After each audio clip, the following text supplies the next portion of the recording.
बिस्मिल्लाहिर्रहमानिर्रहीम। आज के प्रोग्राम के साथ मैं हूं नुसला मलिक।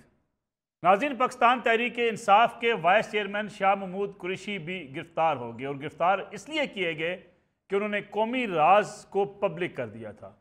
फिर साइफर जिसका ड्रामा रचाया गया था वो साइफर भी अब मिल नहीं रहा। जिम्मेदारी किस पर आयद होती है? उस वक्त के वज़ीर आज़म, वज़ीर ख़ारजा पर और प्रिंसिपल सेक्रेटरी आज़म खान साहब। आज़म खान साहब भी ये कह चुके हैं कि वो साइफर या इमरान खान साहब के पास हो सकता है या शाह महमूद कुरैशी साहब के पास हो सकता है। ये मुल्की राज इस तरह उछाले गए जलसों में, जिस तरीके से पर बात की गई, अब इस हवाले से कोई ना कोई फैसला किया जाना ज़रूरी है ताकि ये एहसास हो कि जो किसी अहम सीट पर बैठा हुआ शख्स होता है उसकी कितनी अहम जिम्मेदारी होती है। इसके साथ साथ माजी के जब हुकूमत के सारी चीज़ें सामने आ रही हैं, जो पंजाब में जो कुछ होता रहा, जिस तरीके से उस्मान बुज़दार साहब की हुकूमत चलाई जाती रही, जिस तरीके से बनी गाला से अहकामात दिए जाते रहे, पंजाब के अंदर ट्रांसफ़र्स और पोस्टिंग की जाती रही और इन ट्रांसफ़र और पोस्टिंग के भी पैसे वसूल किए जाते रहे, वो फ़रा बीबी वसूल करके किस किस को देती रही, ये भी अब मंजर आम पर चीज़ें आना शुरू हो गई हैं। अगरचे फ़रा गोगी मुल्क से फ़रार है, लेकिन कुछ गिरफ्तारियाँ ऐसी भी हो रही हैं जिनके नतीजे में वो सारे शवाहिद सामने आ रहे हैं कि किस तरीके से पंजाब के अंदर करप्शन का बाजार गर्म किया गया।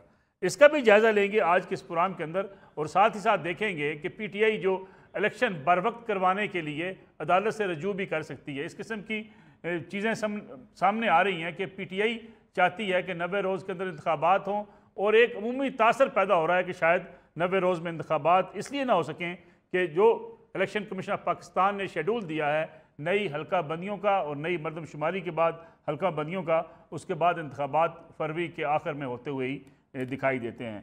प्रोग्राम का आगाज़ करेंगे। हमारे साथ बड़े मौजूद मेहमान आज मौजूद हैं। बैरा मोहम्मद तंगी साहब, पाकिस्तान पीपल्स पार्टी से उनका ताल्लुक है। निहाल हाशमी साहब, मुस्लिम लीग नवाज़ के सीनियर रहनुमा हमारे साथ मौजूद हैं। नजम अली खान साहब, सीनियर साफ़ी भी हमारे साथ मौजूद होंगे। लेकिन इस वक्त हमारे साथ मौजूद हैं वकास गौरी, जो इन्वेस्टिगेटिव रिपोर्टर हैं न्यूज़ के, जिन्होंने ये सारी तफसीलात इकट्ठी की हैं। मैं चाहूँगा अपने दोनों मौजूद मेहमानों की तरफ जाने से पहले ये पंजाब की सूरत हाल, जिस तरीके से पंजाब में लूट बार का बाजार गर्म किया गया था, कुछ तफसीलात आपके सामने रखें कि जो अब तक के शवाहिद हैं वो आप देखें और आपको अंदाज़ा हो कि किस हद तक निचली सतह पर भी जाके बनी गाला से करप्शन के अहकामात आते रहे और करप्शन किस तरीके से करके पैसे कहाँ पहुँचाते जाते रहे। वकास गौरी, मैं चाहूँगा कि आप बताइएगा, ये जो शख्स गिरफ्तार हुआ है, जैसे कैश जो लेके जाना, बैंक में जमा करवाना, फ़रा गोगी के साथ इसका ताल्लुक क्या था? और जो स्टेटमेंट आज आपने निकाली, बैंक स्टेटमेंट, वो क्या कहती है फ़रा गोगी के हवाले से? जी बिल्कुल नसरुल्लाह साहब, सबसे पहले मैं आपको जो पैसा कमाया है फ़रा गोगी ने और ये जो सारा गैंग था, वो स्टेटमेंट अभी इनकी 1 साल की सामने आई है।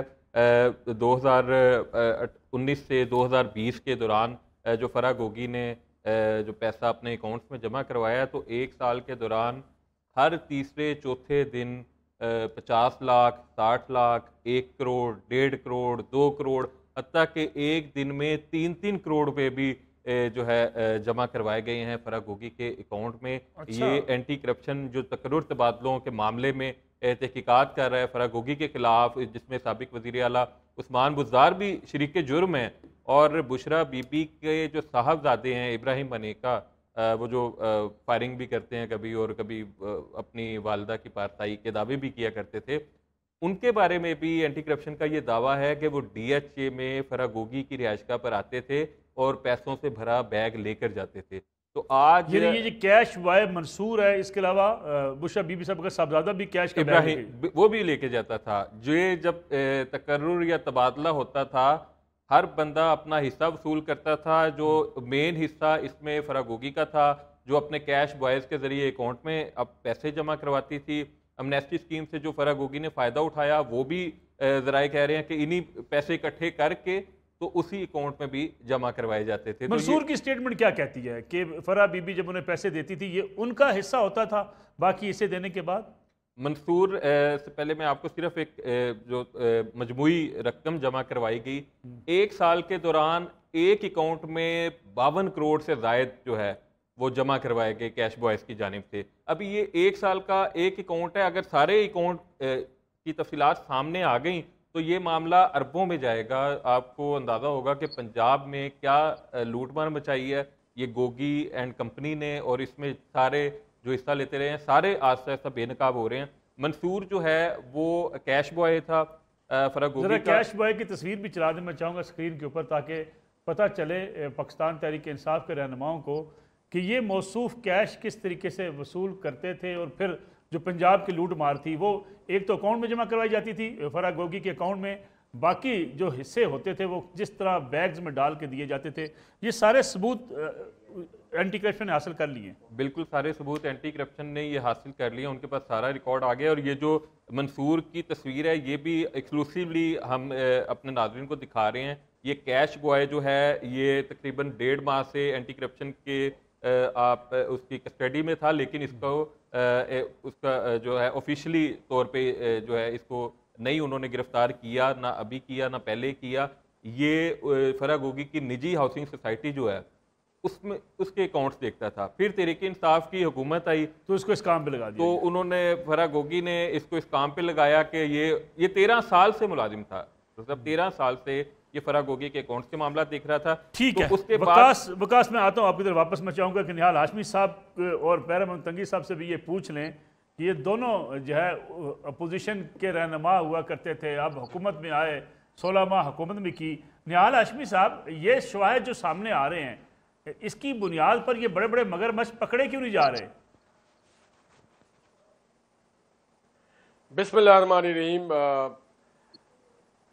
मलिक साहब, ये बहुत सुनहरा दौर था करप्शन के लिए, ये बड़ा सुनहरा दौर था नेपोटिज्म के लिए, ये बहुत ही सुनहरा दौर था क्रॉनीज के लिए, जब इमरान खान साहब के और पीटीआई के लोग दोनों हाथों से इस मुल्क के वसाइल को इस्तेमाल कर रहे थे, लूट रहे थे। और बात हो रही थी मदीना की रियासत की। मैं ये समझता हूँ कि अगर हम नहीं कर सके, और शायद बेहतरी हुआ कि हमने वो जज्बा नहीं दिखाया जो इंतकाम नज़र आता।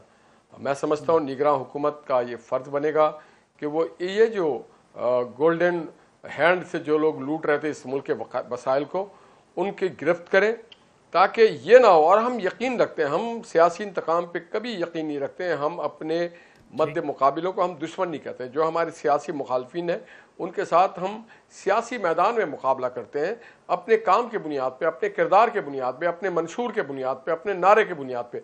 तो मैं समझता हूँ कि जो इदारे हैं वो आज़ाद हैं, वो आज़ाद है, खुद मुख्तार हैं। आइन ने उनको इस बात की इजाज़त दी है कि वो जो जुर्मदार है उन्हें ज़रूर पकड़ें। हाँ, मैं ये ज़रूर कहूँगा कि बेकसूरों को, शरीफों को तंग ना किया जाए, मगर जो जुर्मदार हैं गधे घोड़े एक ना किया जाए। और इसमें जो मुजरिम हैं उनको ज़रूर गिरफ्त में लेना चाहिए। जैसा आपने अभी प्रोग्राम किया, जिस तरह से मानिका साहब के साहबजादे ने दोनों हाथों से लूटा, अरबपति बन गए इतने यंग एज में। कभी उनकी बेंटले कार नज़र आती थी, कभी वो महफिलों में नोटों की नुमाइश करते थे, लुटारे होते थे। और फिर इसी तरह से फराग गोगी असल में फराग गोगी का जो अकाउंट है वो बीबी का है, पिंकी साहबा का है, ये किसी और का अकाउंट नहीं है। She was a front man, front women के तौर पे वो काम कर रही थी। आप देखिएगा हर काम में पैसा जो लेते हैं, या हीरो की अंगूठियों की बात हो, या किसी और, या अलकादर ट्रस्ट की बात हो, फराग गोगी को इन्होंने फ्रंट पे रखा हुआ था। दरअसल बेनिफिशियरी तमाम के तमाम ये जो पिरनी साहब हैं ये थी, और उनके शौहर नामदार साहब थे, और कोई नहीं था। फराग गोगी के साथ आप फराग गोगी को लाएं और ला के उसकी 164 कराएं और उनसे कन्फंट्रेट कराएं कि ये जो अकाउंट में आपके पैसे आए, फिर ये पैसे यहाँ से कहाँ गए, किसके तसरफ में आए, किसके इस्तेमाल में आए। और इसी तरह इब्राहिम मानिका साहब को भी बड़ी इज्जत से बुला के पूछा जाए कि जनाब ये पैसे आपके कहाँ से आए, ये गाड़ियाँ ये आप जरा पता किए ना कि आपके ये घड़ियां कहां से आई, ये गाड़ियां कहां से आई। ये जो आप नोट लुटाते हैं, जहां पे लोग एक एक रुपए को तरसते हैं जिस मुल्क में, वहां पे हजार हजार के नोट जो है वो किसी महफिल में ये लुटा रहे होते थे। तो मैं समझता हूँ ये वक्त है कि इनको पूछा जाए, क्योंकि हम आएंगे, हम जरूर पूछेंगे, अवाम भी पूछ रही है, मगर ये इदारों का काम है, जो एंटी करप्शन है उनका काम है। और मैं समझता हूँ वो ये काम ऐसे तरीके से करेंगे। पुलिस का काम है, FIA का काम है, उनको करना चाहिए। इसके अलावा और किसी इदारे का काम नहीं है। ये सियासतदानों का काम नहीं उनको पकड़ना, ये पुलिस का काम है। एंटी करप्शन जो करप्शन हो रही है, ये FIA का काम है, वो पकड़े। मैं समझता हूं कि ये अमल अब शुरू हो चुका है और इसको तेजी से आगे बढ़ना चाहिए, और लोगों को चाहिए कि इसमें रुकावट ना पैदा करें। खास करके आपके मीडिया के चंद तबका ऐसा है जो नाम नेहाद शोहरत के लिए या मैंने हुब्बे अली में नहीं बुग़्ज़े मुआविया में वो ये सारे काम कर रहे होते हैं, या फिर वो नहीं मालूम किस शोखी में और खुशी में कर रहे होते हैं, तो उनको भी चाहिए कि इस तरह के तबसरे, तज्जिए और प्रोग्राम ना करें और वो अपने जो जिम्मेदारी है, जो काम है, उसको अंजाम दे, ताकि ये जो क्रिमिनल्स हैं और वो वंस कब शुरू होगा, एक बार तो शुरू होना चाहिए ना। हमारा काम नहीं है करना, आपका भी काम नहीं है करना, जिन इदारों का काम है उनको करने दें और उनके काम में रुकावट ना डालें। और अदालतों से भी मैं गुजारिश करूंगा कि उनके कामों में रुकावट ना डालें। अगर कौमी खजाने को लूटने वालों को वो कटहरे में लाया जा रहा है तो उनको कटहरे में लाने का मौका दें, एक बार चलाना आ जाए, फिर जो फैसला चाहे वो सादिर फरमा दें। बिल्कुल ठीक है। बहरहाल मोहम्मद साहब, ये जो रियासत मदीना का एक नारा दिया गया, जो बात अभी निहाल हाशमी साहब कर रहे थे, ये किस तरीके से उसका इस्तेमाल किया गया, रियासत मदीना, फिर इंसाफ, तहरीक इंसाफ, लेकिन करप्शन इस हद तक कि किसी डीसी और एसी के तबादले के लिए भी पैसे लिए जाते रहे। और ये भी पाकिस्तान की तारीख में पहली बार हुआ कि किसी वज़ीर आला के प्रिंसिपल सेक्रेटरी ने जिस तरीके से पैसों कमाने के लिए ओपनली एक माहौल बनाया हुआ था, ये भी शायद कभी नहीं किसी ने कम ही देखा होगा। फराह बीबी हिस्सा अपना बैंक में ले जाती रही, बाकी लोग बैग भर भर कर ले जाते रहे, सारी चीज़ें सामने आ रही हैं। ठीक है, हुकूमत का काम नहीं है, ये काम करना इदारों का काम है, लेकिन एक अमूमी तासर क्यों पैदा हो रहा है कि 16 माह आपकी हुकूमत भी रही लेकिन उन चोरों पर सही तरीके से हाथ नहीं डाला जा सका? बिस्मिल्लाहिर्रहमानिर्रहीम। मलिक साहब, आपकी 3 सवालात हैं और मैं नंबर वाइज आपको चाहता हूं कि मैं उसका जवाब दे दूं। मलिक साहब, आपने जब कहा कि रियासत मदीना की स्टेट के बारे में, देखिए, इमरान ने पीटीआई की बुनियाद जो रखी है वो झूठ पे रखी थी।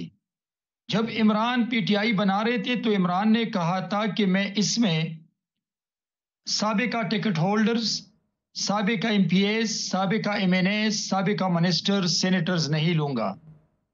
वो लोग मैं अपनी पार्टी में उस छोड़ने के लिए तैयार ही नहीं हूं कि दूसरी पार्टी में ओहदे पर रह चुके हो।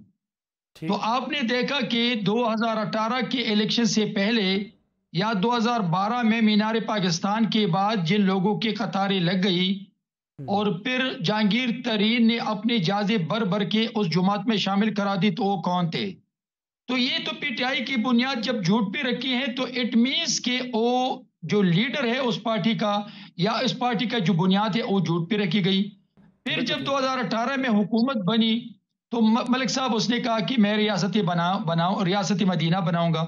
रियासत मदीना में इंसाफ उस मजलूम को दहलीज पे मिलना चाहिए, न कि रात दिन के रोशनी में बच्चों के सामने उनके वालिदैन को शूट करके उनको शहीद करवाएं और उनका कातिल न पकड़ा जाए।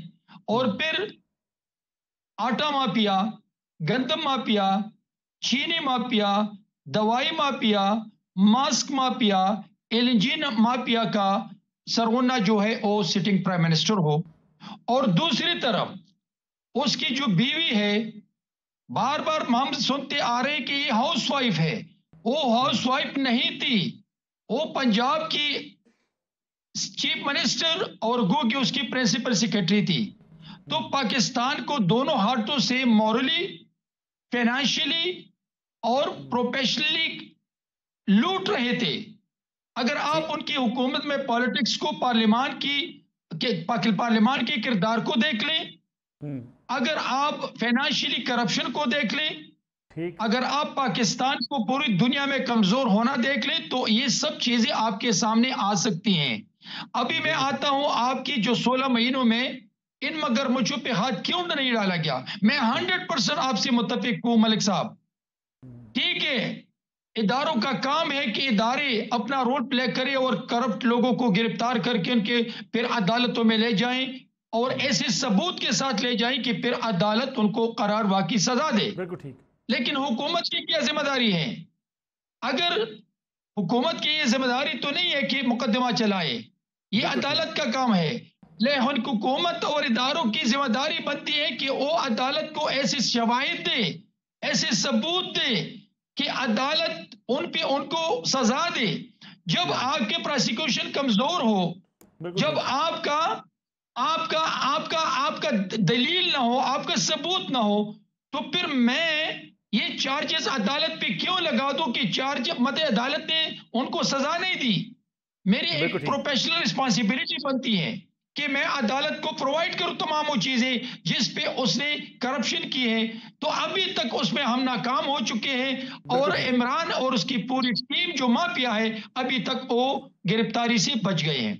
ठीक है, बहरहाल मुटंगी साहब एक ब्रेक लेते हैं, एक कमर्शियल ब्रेक से वापस आएंगे तो इसमें भी बात करेंगे कि जो साइफर का ड्रामा रचाया गया और जिस तरीके से उसका आगाज़ हुआ, इमरान खान साहब की वो ऑडियो जो मंजर आम पर आई थी जिसमें इमरान खान साहब बार बार ये बात कह रहे थे कि हमने इसको किस तरीके से हैंडल करना है, किसी मुल्क का नाम तक नहीं लेना, और हमने मिलकर शाह महमूद कुरैशी, आज़म खान इस बयानिए को कैसे आगे बढ़ाना है। फिर ये साइफर गुम कर दिया गया, शाह महमूद कुरैशी आज गिरफ्तार हुए हैं, क्या उन्हें भी सज़ा मिल पाएगी या नहीं मिल पाएगी, इस पर बात करेंगे ब्रेक के बाद। पुराने एक बार फिर खुश आमदेद। साइफर का जो ड्रामा रचाया गया, जिस तरीके से आगाज़ से ही जो मनसूबाबंदी की गई थी कि इसको किस तरीके से प्ले करना है, बयानियाँ कैसे बनाना है, इमरान खान साहब की एक ऑडियो मंजर आम पर आई थी, मैं चाहूँगा आज वो आपको सुनवाई जाए ताकि आपको पता चले कि शाह महमूद कुरैशी साहब क्यों गिरफ्तार हुए हैं। शाह महमूद कुरैशी साहब पर इल्ज़ाम क्या है कि वो वज़ीर ख़ारजा थे और साइफर एक कौमी राज था। जिस तरीके से उसे मंजर आम पर लाया गया और जिस तरीके से उसके मंदरजात को सियासत के लिए इस्तेमाल किया गया, उस पर उनके खिलाफ तहकीकात हो रही हैं और ये तोको की जा रही है कि ये बड़ी मुश्किल पैदा कर देगा शाह महमूद कुरैशी और इमरान खान साहब के लिए। ज़रा सुनिएगा इमरान खान साहब क्या कह रहे थे जब ये साइफर के हवाले से प्लानिंग और मनसूबाबंदी की जा रही थी। अच्छा शाह जी, हमने कल मीटिंग करनी, आपने, हम तीनों ने और वो फॉरेन सेक्रेटरी, उसमें हमने सिर्फ कहना है कि वो जो लेटर है ना उसके चुप करके मिनट्स ये अपने पास नहीं, मैं कह रहा हूँ इसके ये कह आजम कह रहा हूँ उसके मिनट्स बनाओ नहीं, इसलिए फोटो स्टेट 7 को 8-9 का है, लेकिन मीटिंग 7 को हुई है ना। हमने तो अमेरिकन का नाम लेना ही नहीं है किसी सूरत में, हम लिखे। सो इस इशू के ऊपर प्लीज किसी के मुंह से मुल्क का नाम ना निकले, ये बहुत इंपॉर्टेंट है आप सबके लिए। कि किस मुल्क से लेटर आया है, मैं किसी के मुंह से उसका नाम नहीं सुना चाहता। इसके बाद आप जान के लेटर कह रहे हैं, बिकॉज लेटर नहीं है, मीटिंग की ट्रांसक्रिप्ट। वही है ना, मीटिंग की ट्रांसक्रिप्ट है, वो लेटर एक ही चीज है। लोगों को ट्रांसक्रिप्ट तो नहीं समझ आनी थी ना, तो आप पब्लिक जलसे में तो ये कहते हैं। निहाल हाशमी साहब, आप इसे क्या कहेंगे? आप इसे गैर संजीदगी कहेंगे, गैर जिम्मेदारी कहेंगे, क्या कहेंगे? मुल्क का वज़ीर आज़म ये बात कर रहा है कि हमने किसी मुल्क का नाम नहीं लेना, और अगर किसी के मुंह से मुल्क का नाम निकल गया तो पाकिस्तान के लिए एक बड़ी मुश्किलात पैदा होंगी। लेकिन साथ ही साथ जिस तरीके से पूरे ड्रामे को शुरू किया गया, ये ऑडियो भी बताती है और उसके बाद के वाक़यात जो मुसलसल सामने आते रहे कि इस साइफर को बुनियाद बनाकर अमेरिका के खिलाफ एक मुहिम चलाई गई और पूरी कौम को ये बावर कराया गया कि शायद हम अमेरिका की गुलामी से निकलने की जद्दोजहद कर रहे हैं, और अमेरिका के खिलाफ इस मुहिम को चलाते हुए पाकिस्तान की खुद मुख्तारी, पाकिस्तान की आज़ादी के नारे लगाए गए। लेकिन ये सारी कहानी आस्ता आस्ता जिस नतीजे पर आज आन पहुंची है, क्या शाह महमूद कुरैशी साहब की गिरफ्तारी जस्टिफाइड है? ये आपने जो 2 अल्फाज इस्तेमाल किए वो नहीं है, ये मुजरिमाना कौमी जुर्म है। एक आदमी स्कूल का बच्चा हो या कोई ठेले लगाने, मैं समझता हूँ कि एक ठेले लगाने वाला भी, एक बहुत ही छोटे ग्रेड में भी जो आदमी हमारा पाकिस्तानी नौकरी करता है, वो भी कौमी राज को समझता है, कौमी अहमियत को समझता है, पड़ोसियों के मामलात को समझता है। एक आदमी जो कहता है कि मैं ऑक्सफोर्ड का पढ़ा हुआ हूँ, मैं बड़ी दुनिया देखी है, मुझसे ज़्यादा यूरोप को कोई नहीं जानता, मुझसे ज़्यादा डिप्लोमेट को कोई नहीं जानता है, और वो सिर्फ अपने ज़ाती फ़ायदे के लिए कि मुल्क के लोगों में हैजान पैदा किया जाए, एक मन घड़त कहानी बनाता है। उसे ये एहसास होना चाहिए था कि साइफर एक ऐसी चीज है जो आम आदमी नहीं पढ़ सकता, इसको कोड डिकोड करना पड़ता है, एक खास टर्मिनोलॉजी होती है, एक खास जबान होता है, और उसको कोड डिकोड करने के लिए उसकी तवज्जो अपने पूरे उस महीनों के दरमियान पाकिस्तान के किसी और शोबे पे नहीं था, ना एग्रीकल्चर पे, ना बेरोजगारी पे, ना मईशत पे, ना डेवलपमेंट पे, किसी पे नहीं। सिर्फ ये कि जिस साइफर के थ्रू पाकिस्तान को, और कौन अनदेखे, आप कह रहे हैं किसी का नाम नहीं लेना है, भाई जब आप नाम नहीं ले रहे तो फिर आप किस तरह से किसी को आइडेंटिटी, इसका मैंने पूरे दुनिया को आप बता रहे हैं कि पूरे दुनिया के लोग पाकिस्तान के खिलाफ है, तो पाकिस्तान को एक अलग थलग, मैंने इनमें और नॉर्थ कोरिया के उस जो एक है उसके में क्या फर्क रह गया था कि आप अपने मुल्क को जंग के माहौल पे ले गए थे, लोगों में हैजानी कैफियत पैदा कर दी थी। ये कौमी राज को अश्कार करना है, ये जुर्म है, वरना आज से पहले बाकी जो प्राइम मिनिस्टर थे उनको नहीं मालूम था क्या कभी किसी ने इस तरह की बातें की हैं? कभी भी नहीं की, ये नहीं की जाती, ये कैबिनेट के लेवल पे होता है, ये नेशनल सिक्योरिटी है, नेशनल सिक्योरिटी में बैठ के आप बात करें, और हर चीज कैमरा में नहीं किया जाता, इन कैमरा कुछ चीजें की जाती है। तो आप आज झूठ साबित हो गया, सिर्फ अपने ओहदे, अपने चेयर को बचाने के लिए, अपने आप को वजीर आजम रखने के लिए आप इस तरह की हरकत कर रहे थे। और उसके साथ शाह महमूद कुरैशी साहब, उनकी जिम्मेदारी थी, सबसे ज्यादा जिम्मेदारी उनकी थी, क्योंकि वो वजीर खारजा थे, वो पब्लिकली आकर के कह सकते थे कि ये ज्यादती की गई है, मैं इस साजिश में शामिल नहीं हूं, मैं ये इस तरह कॉन्स्पिरेसी में नहीं हूं, मैं इस मंसूबे में शामिल नहीं हूं, इस तरह की चीजें जो है ये गलत बात है, गलत चीजें गलत बयानी की गई है, इसमें कोई चीज नहीं है। मगर शाह महमूद शाह साहब, कुरैशी साहब ने अपनी लीडरी बचाने के लिए, अपने इख्तिदार को तवालत देने के लिए, अपनी कॉन्स्टिट्यूएंसी में हीरो बनने के लिए उन्होंने इस कौमी राज को अश्कार होने दिया। उन्होंने जिस बात का हलफ लिया था उस हलफ की उन्होंने डिफाई की, उन्होंने अपने हलफ के ऊपर कायम नहीं रह सके। ठीक है बहरा मोहम्मद साहब, ये कितनी मुश्किलात पैदा कर सकता है ये मामला, ये तहकीकात साइफर वाली शाह महमूद कुरैशी साहब के लिए, इमरान खान साहब के लिए, क्योंकि अब दायरा कार बड़ा इसका वसी हो चुका है। साइफर गुम करना, साइफर के ऊपर सियासी बयानियां बनाना, कौमी राज अफशा करना। देखिए मलिक साहब, मैं समझता हूं मैंने कुछ टॉक शोज में ये रिक्वेस्ट की हैं मीडिया को भी, लीडरशिप को भी, तमाम जमातों की लीडरशिप इंटेलेक्चुअल को। मैंने दो बातें की हैं कि खुदा के लिए साइफर को भी सामने रख के मुल्क के डिग्निटी के लिए, मुल्क के मुस्तकबिल के लिए, मुल्क की इज्जत के लिए सोच ले, इस पे कोई सियासत ना करे और 9 मई पर भी सियासत ना करे। मलिक साहब, मैं आपको बता दूं कि इमरान ने जो साइफर का ड्रामा रचाकर पाकिस्तान को हमसाया ममालिक में और पाकिस्तान को पूरी दुनिया में बदनाम किया, उसने सिर्फ अमेरिका का नाम नहीं लिया, बल्कि उस किरदार से, उस ड्रामे से दूसरे ममालिक भी डर गए हैं कि पाकिस्तान का एक्स प्राइम मिनिस्टर इतना गिरा हुआ आदमी है कि वो अपने उस ओत का ख्याल नहीं रखते हैं जो कि उसने एक ड्रामा रचाया था।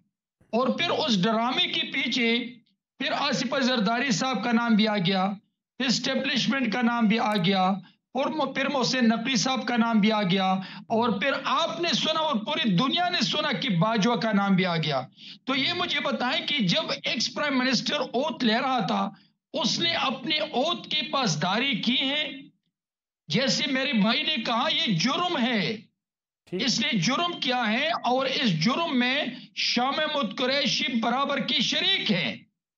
आप अभी मुझसे सवाल करते हैं उसकी जो जस्टिफिकेशन मुझे दें कि उसकी गिरफ्तारी बनती है। मैं समझता हूं कि इमरान और शाह महमूद कुरैशी को निशान इबरत बनाएं, इसलिए कि उसने पाकिस्तान की इज्जत पे वार किया है। उसने पाकिस्तान को पूरी दुनिया में दागदार बनाया है कि पाकिस्तान के सरबराहान इतने ट्रस्टेबल नहीं है कि वो अपने ओत का ख्याल भी रखते हैं। मलिक साहब, ये ओत सिर्फ इसलिए ये साइफर का ड्रामा रचाया कि इमरान पहले दिन से लेके आखिर दिन तक उसने जिस मुल्क का विजिट किया था, उसने अपनी सीट और अपनी डिग्निटी का ख्याल नहीं रखा था, उसने पाकिस्तान की इज्जत का ख्याल नहीं रखा था, उसने चोर, डाकू, लुटेरा, इसलिए कि उसकी पर्सनल पॉपुलैरिटी हो, उसकी पॉलिटिकल स्कोरिंग हो, और दुनिया में पाकिस्तान के तमाम पॉलिटिशियन बदनाम हो, और एक ऐसा लीडर सामने आ जाए जो उसका नाम इमरान हो। लेकिन जब आप अपने मुल्क को डाकू लुटेरे कहते हैं, जब आप मुल्क में अपने तमाम लोगों को चोर कहते हैं, फिर आप कैसे अपने मुल्क को तरक्की दे सकते हैं? तो एज ए प्राइम मिनिस्टर भी उसने मुल्क को बदनाम किया, और फिर जब हुकूमत से चले गए तो भी उसने मुल्क को बदनाम करने की कोशिश की। मैं वापस आता हूँ बैरमैन साहब आपकी तरफ। नजम अली खान से भी हमारे साथ प्रोग्राम में शरीक है। नजम साहब, ये बताइएगा कि ये साइफर अब शाह महमूद कुरैशी साहब की गिरफ्तारी के बाद ये बड़ी मुश्किल बन गया इमरान खान साहब और कुरैशी साहब के लिए, या उनके जो दीगर मुकदमात हैं, 9 मई का मुकदमा हो या बाकी करप्शन के मुकदमात हैं, उनसे बड़ा केस है? मलिक साहब, जो शाह महमूद कुरैशी की गिरफ़्तारी है वो बड़ी ही सिग्निफिकेंट है, बड़ी अहम है। इमरान खान साहब के पास 2 बंदे थे जो उनको ये कहते थे कि हम चीज़ों को कंट्रोल कर सकते हैं, हम चीज़ों को ठीक कर सकते हैं। एक चौधरी परवेज़ इलाही थे और दूसरे शाह महमूद कुरैशी थे। चौधरी परवेज़ इलाही भी जेल में हैं और उनके साथ जो सूरत हाल है, और उन्होंने जो भांपी थी और मोनेस इलाही को भागना पड़ा, और अभी तक वो वापस आने का नाम नहीं ले रहे, और परवेज़ इलाही जेल में है। दूसरे शाह महमूद कुरैशी थे जिनके बारे में ये कहा जाता था कि वो कोई अंदर खाने राब्ते करेंगे, उनकी कोई बातचीत होगी, वो कुछ किरदार अदा करेंगे और उसके नतीजे में कोई रिलीफ मिल सकता है। और ये ख़बरें भी सामने लाई जा रही थी कि शायद PTI के चेयरमैन को कोई ऑफ़र की जा रही है कि आप मुल्क से एक मरतबा, फिर ये ऑफ़र की जा रही है कि आप मुल्क से चले जाएँ। मतलब मैं आपको बिल्कुल वाज़ेह तौर पे बड़े दोस्तों से, बड़े बाखबर लोगों से मेरी बात हुई है। मैं आपको बताना चाह रहा हूँ कि शाह महमूद कुरैशी की गिरफ़्तारी ने तमाम कोई अगर कहीं कोई बीच में कोई रास्ता सोचा भी जा रहा था, अब कोई रास्ता नहीं, कोई रास्ता, सारे रास्ते बंद कर दिए गए हैं। और ये बात भी दुरुस्त नहीं है कि PTI के चेयरमैन को कोई ऑफ़र की जा रही है कि आप मुल्क से चले जाएं। इस पर बड़ी अहम बात हुई है और ये कहा जा रहा है कि PTI के चेयरमैन पर और साबिक वज़ीर आज़म जो है उन पर एतबार नहीं किया जा सकता कि अगर वो पाकिस्तान से चले जाएँ तो वो जाने के बाद उसी तरह खामोश रहेंगे जिस तरह नवाज शरीफ रहे थे, या कोई वो एग्रीमेंट करते हैं तो उस पर अमल करेंगे। बल्कि उनके बारे में यहाँ तक रिपोर्ट दी जा रही है कि अगर उनको यहाँ से जाने दिया गया तो वो बाहर जाकर कहेंगे कि लेजिटिमेट प्राइम मिनिस्टर तो मैं हूँ, यहाँ पर पाकिस्तान में हुकूमत मेरी है, मैं जलावतन हुकूमत बना रहा हूँ। तो वो अपने आप को बाहर जाकर इस तरह, और उनको जितना ताकतवर लॉबीज़ की हमायत हासिल है और जिस तरह उन्होंने वहाँ पर लॉबिंग फर्म्स हायर की हुई हैं, ये बात बहुत सारे दोस्त इसको डिस्कस कर रहे हैं, बाखबर लोग डिस्कस कर रहे हैं कि ऐसी कोई बात नहीं है। यानी कि शाह महमूद कुरैशी की गिरफ्तारी आप ये समझ लें कि ये आखिरी पैगाम है। जो कोई समझ रहा था कि शायद कोई मामला निकाल लेगा, 9 मई का मतलब जो है 9 एक तो उर्दू का है, मैं आपको दूसरा बताता हूँ कि 9 मई का दूसरा मतलब NO 9 है, और वो 9 कतई है और आखिरी है। और ये शाह महमूद कुरैशी की जो गिरफ्तारी है उसका पैगाम है। और साइफर आप देखें गिरफ्तारी किस वक्त हो रही है, जब ऑफिशियल सीक्रेट एक्ट जो है वो कानून बन रहा है, वो कानून बन के नाफिज साहब ने साइन कर दिया प्रेसिडेंट के। मैं आपको टाइमिंग बता रहा हूँ कि उस वक्त, हालांकि आजम खान साहब पहले से गिरफ्तार हुए हैं, इंकशाफात उन्होंने पहले से किए हुए हैं, वादा माफ हुआ वो पहले से बने हुए हैं। आप ये टाइमिंग देखें और इसके इतने ठोस तरीके से, यानी कि जो भी इस पर काम हो रहा है, जो लोग भी इस पर काम कर रहे हैं, वो इतने ठोस तरीके से, इतने मुनज़्ज़म तरीके से कर रहे हैं कि बचत का यहाँ पर इम्कान मैं समझता हूँ कि बहुत ही कम है। तो लम्हे फिक्री है मैं चूँकि आप प्रोग्राम में ताख़ीर से शरीक हुए हैं, वकास गौरी साहब ने जो स्टोरी ब्रेक की है उसके कुछ मंदरजात रह गए हैं, मैं आपके सामने वो भी चाहूँगा वकास गौरी साहब रख दें। फराह गोगी का केस कहाँ पहुँचेगा वकास साहब? सर, फराह गोगी का अगर इसकी बैंक स्टेटमेंट का बगौर जायज़ा लिया जाए ना, तो खुद एक सबूत है कि कोई यकसानियत नहीं है कि कोई मंथली पेमेंट आ रही है। मैं आपको कुछ अगर इसकी कोई डिटेल बताऊं कुछ सेकंड्स में, तो 2 जनवरी को 1 करोड़ रुपये आता है, 2 अप्रैल को 60 लाख आता है, 18 अप्रैल को फिर 60 लाख आ जाता है, 3 जनवरी को 2 करोड़ रुपये जमा हो रहा है, 5 जनवरी को फिर 1 करोड़ आ गया, 8 जनवरी को 98 लाख। यानी जितने पैसे किसी तैनाती के लिए मिले हैं वो पैसे उसी तरह बैंक में चले गए। उनका हिस्सा बैंक में, बाकी तो खैर उनका हिस्सा जो है वो उसी तरह 20 लाख भी गया, 30 लाख भी गया, छोटे ओहदों के लिए 17 लाख भी गया। और ये जो कैश बॉय है मंसूर, जो अगले हफ्ते आइंदा हफ्ते एक अहम स्टेटमेंट ऑफिशियली एंटी करप्शन को ये सबमिट करवाएगा, उस कैश बॉय ने ये इंकशाफ किया है कि वो अकेला नहीं था। 21 करोड़ 80 लाख तो सिर्फ उस मंसूर ने जमा करवाए हैं। मजीद 2 से 3 कैश बॉयज और भी हैं, और ना जाने हाँ जो ये बैग बैंक में जमा करवाने पे जिनकी ड्यूटी थी, और बाकी जो नामालूम लोग हैं जो इस सारे धंधे में मुलविस हैं, उसके बाद तो पता नहीं बात अरबों से भी आगे जा सकती है। कि ये इसकी जो स्टेटमेंट है वो खुद इसके खिलाफ एक सबूत है कि ये ऐसा कौन सा कारोबार है। आपने भी पाकिस्तान में लोगों को कारोबार करते देखा है, कोई उसकी इनकम की कोई म्यार होता है, कोई उसका तरीक़ेकार होता है कि कोई 1 करोड़ बंदा कमा रहा है, 2 करोड़ कमा रहा है। ये कौन सी इनकम है जो 5 लाख भी आ जाती है, 10 लाख भी आ जाती है, 20 लाख भी, 2 करोड़ भी, 3 करोड़ भी, 4 करोड़ भी। तो ये जो फराह गोगी का मामला है, एंटी करप्शन को और नैब भी उसके आमदन से ज़्यादा साथाजात की तहकीकात कर रहा है। वाज़े सबूत इनको मिल चुके हैं, और फराह गोगी के बारे में ये भी इतला है कि वो खुद भी अब वादा माफ गवाह बनना चाहती है ये सारे सबूत मिलने के बाद। एक ब्रेक लेते हैं, एक कमर्शियल ब्रेक से वापस आएंगे तो इस पे बात करेंगे ब्रेक के बाद। पुराने एक बार फिर खुश आमदीद। हाल हाशमी साहब, फराह गोगी बीबी के तो किस्से खैर बड़े लंबे चौड़े हैं, कहानियाँ करप्शन की पंजाब में बेशुमार हैं, लेकिन PTI, PMLN और पाकिस्तान पीपल्स पार्टी शायद उस तरीके से चोर चोर का शोर भी नहीं मचा सकी जिस तरीके से आप दोनों के खिलाफ मचाया गया। अगर हम सियासत की तरफ आएँ, इस वक्त मुल्क की मौजूदा सियासत, निहाल हाशमी साहब, इलेक्शन के बारे में एक अमूमी तासर ये बन रहा है कि इलेक्शन ताख़ीर का शिकार होंगे, इसलिए मियाँ नवाज शरीफ वापस नहीं आए। कभी सितंबर के आखिर की बात की जाती है, कभी कहा जाता है अक्टूबर में आएंगे, कभी कहा जाता है तैयारियाँ शुरू कर दी गई हैं, फिर मियाँ नवाज शरीफ की वापसी में ताख़ीर हो जाती है। PMLN को भी लगता है कि इलेक्शन वक्त पर नहीं होंगे, लंबी मुद्दत के लिए निगरान काबीना चलेगी, और अगर चलेगी तो PMLN का मौक़िफ़ क्या होगा? मलक साहब, ये एक सवाल नहीं है, आपने एक पूरा किताबचा, पूरा एक बुक बता दिया, जिसको मैं कोशिश करूंगा समराइज इस तरह से करूं कि देखिए, हमारे तरफ जो काम था, हमने बड़े दयानतदारी से इलेक्शन से पहले, मैंने मुद्दत मियाद से पहले असेंबली डिसॉल्व किया। ये काम करना है इलेक्शन कमीशन ने। मगर एक बात मैं समझता हूं कि आइन की ये भी तकाजे हैं कि जब नया सेंसस हो जाए तो उसके बाद डिलिमिटेशन होता है। अब कई ऐसे इलाके हैं जो अगले 5 साल के लिए उनके वसाइल और मसाइल को एकजा होना है।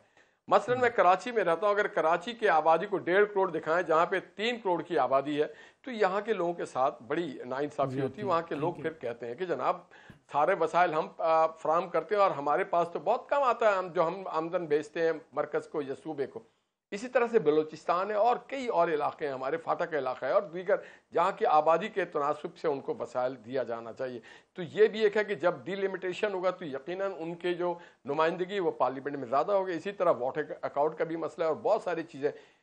एक तरफ तो ये मसाइल हैं, दूसरे तरफ मैं समझता हूँ कि अगर इलेक्शन कमीशन चाहे तो 90 दिन के अंदर वो इलेक्शन करा सकती है।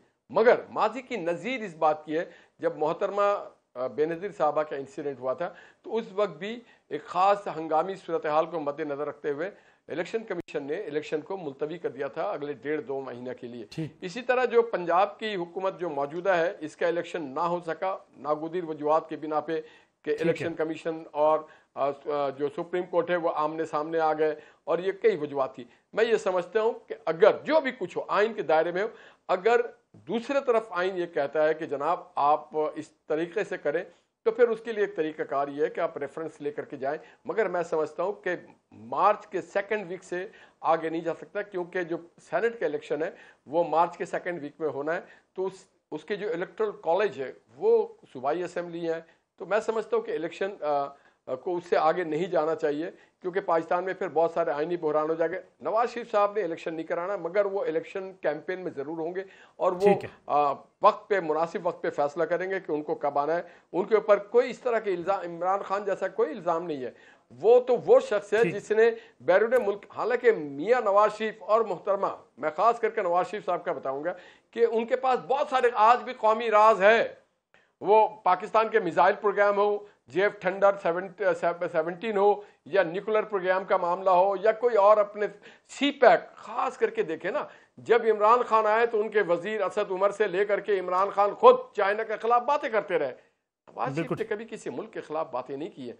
तो मैं नहीं समझता कि नवाज शरीफ के आने में कोई ये होगा। वो जब मुनासिब समझेंगे वक्त आ जाएंगे, मुल्क को आगे बढ़ाना है। और ये सवालात जो है वो आप बेहतर होगा कि निगरान हुकूमत से ज्यादा बेहतर तौर पे कर सकते हैं कि वो वक्त पे इलेक्शन आवाम को। बहरहाल मोहम्मद साहब, ये मसाइल जो हैं निहाल हाशमी साहब को नजर आ रहे हैं कि अगर आबादी को शुमार ना किया जाए, हल्को जो है वो बढ़ चुके हैं, ये पीपल्स पार्टी को नजर क्यों नहीं आते?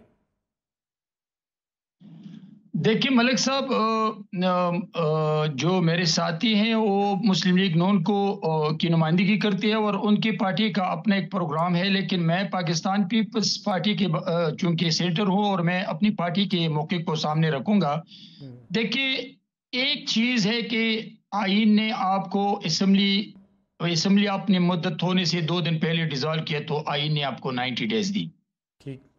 अभी अगर आईन ने आपको 90 डेज दी तो हम मजीद कौम को, अवाम को, इदारों को इम्तिहान में न डाले, बल्कि तमाम पॉलिटिकल जमातें और पॉलिटिशियन और लीडरशिप मिलके और मौजूदा जो निगरान सेटअप है वो इलेक्शन कमीशन को सपोर्ट कर ले मॉरली, प्रोफेशनली, कि वो 90 डेज में इंश्योर करे इलेक्शन, ताकि इलेक्टेड हुकूमत सामने आ जाए और वो पाकिस्तान को इन मुश्किलात से निकालने का आगाज करे। लेकिन अगर नई हल्का बंदियों के लिए 1-2 माह मिल जाए तो क्या फर्क पड़ेगा तंगी साहब? देखिए, नई हल्का बंदियों के लिए अगर आप उसमें वोटर आबादी डालते हैं लेकिन फिर आप हल्के नहीं बढ़ा सकते हैं, उनके लिए आपको वहां पार्लियामान जाना पड़ता है, तो फिर यहां पर क्या रह जाएगा? ठीक है, यहां तो हम समझते हैं कि आपको यहां फिर भी आईनी मुश्किलात होगी। ठीक है, तो मैं समझता हूं जो पाकिस्तान पीपल्स पार्टी 90 डेज में इलेक्शन चाहते हैं, वो तमाम जमातों को भी एक मैसेज है कि हम आके एक पिच पे आ जाएं, इलेक्शन हो 90 डेज में, और फिर जो भी मुल्क के लिए आने वाला वक्त है वो इलेक्टेड लोग करे ताकि मुल्क को मुश्किलात से निकाले। ठीक है। नजब अली साहब, आखिरी कमेंट आपसे, इलेक्शन वक्त पर 90 डेज में या फरवरी के आखिर में? सर, ये फरवरी के आखिर में और मार्च के शुरू में, और जब मुश्तरका मफादात कौंसिल का इजलास हो रहा था और अगर पाकिस्तान पीपल्स पार्टी वाकई चाहती थी कि नई मरदमशुमारी पे ना जाया जाए और हल्का बंदियाँ जो है मलिक साहब ना हो, क्योंकि हल्का बंदियों से कौमी असम्बली में सूबों की नुमाइंदगी पर कोई फ़र्क नहीं पड़ रहा, ये सूबों की सीटों पे फ़र्क पड़ना है कुछ।